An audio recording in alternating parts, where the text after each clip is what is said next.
Hey guys, welcome back to the channel. In this video, we're going to go over an article that is on the Jerusalem Post. Okay, it's jpost.com, and a lot of people have been, posting online, thinking or saying, why is it taking so long for Zion to get an extension? And thinking, well, are they just kind of screwing around out there? Is it really just a holdup, with the government and things of that nature? So I just kind of wanted to go over this article here and talk about how they're basically protesting the government reform out in Israel, and maybe this could be partially the reason why it is taking so long. Okay, so we'll have to, I guess, speculation is the name of the game on this particular company, but we're going to read through this here and just kind of keep you updated on that. This will be linked in the description below.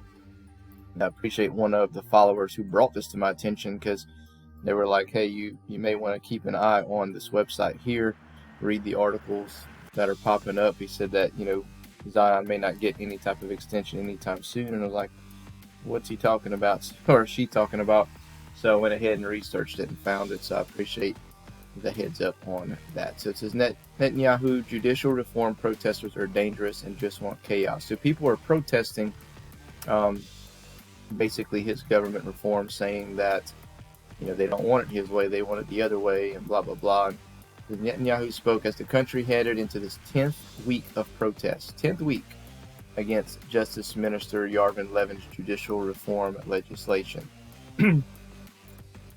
And it says that the judicial overhaul protesters simply want to burn down the House and bring down the government, sending the country into its sixth election cycle, Prime Minister Benjamin Netanyahu warned. This extreme and dangerous group that organizes just wants to burn down the House and create chaos in our country, he said as he addressed a government meeting in Jerusalem.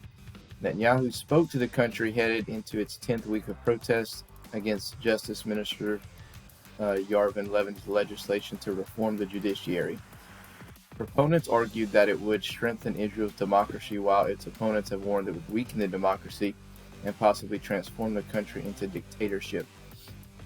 Protesters want to trample on the results of the democratic election, in which millions of citizens voted just a few months ago. Netanyahu said they want to overthrow the government, bringing about a constitutional crisis with the intention that will lead to the 6 elections.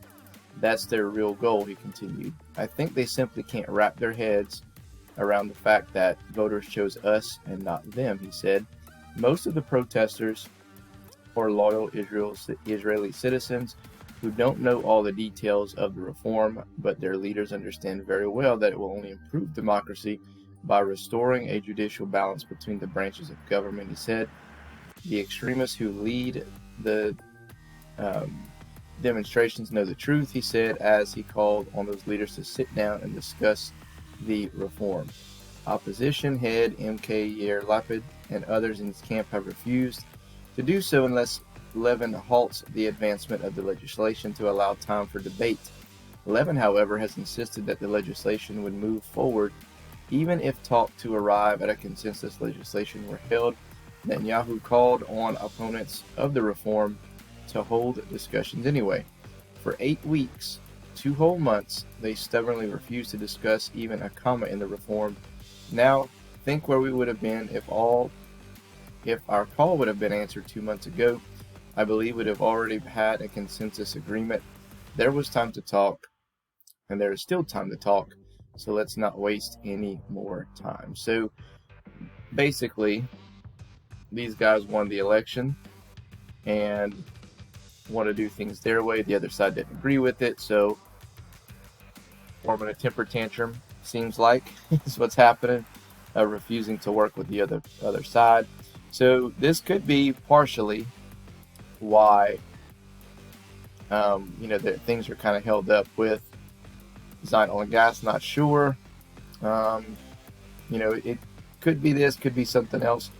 I don't know, but that'd be interesting if this was one of the major holdups, is all the protests and everything, because they're not sure if they're going to be able to allow it or not, or I'm not sure. But anyway, Zion Oil and Gas, again, not going to tell you anything until they have that figured out. So that can, if this continues, and if that is the case, then this can go on for weeks without any type of indication of if they're going to get an extension or not. So it's either they're getting an extension or they're not, right? So they're either going to get it and they're going to try to go re-enter MJ1, or they're not going to get it and basically game over, right? So we'll see how that turns out. So keep an eye on this website, guys. If there's any interesting articles, make sure that you share them on StockTwits or on some of the comments below on my videos.